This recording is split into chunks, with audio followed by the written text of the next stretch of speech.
प्रभो धवलेश्वराय बालालिंगाय नमो नमः। दीपं यदि परं ब्रह्म दीपं यदि जनार्दनः दीपहरत मे पापो पूजा दीप नमस्तुते। अहे धवलेश्वराय बालालिंगाय नमो नमः।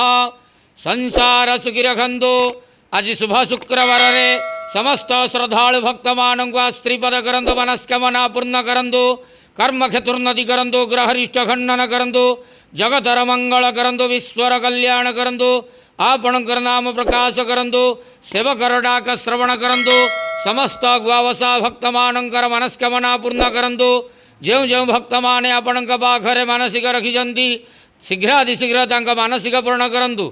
धवलेश्वराय बालालिंगाय नमो नमः। संसार सुखी रखंतु आनंदे गवार हरि बोलो। आज शुभ शुक्रवार समस्त श्रद्धालु भक्त मानक स्त्रीपद करंतु आनंदे गवार हरि बोलो। बाबा धवलेश्वराय बालालिंगाय नमो नमः। धवलेश्वराय बालालिंगाय नमो नमः।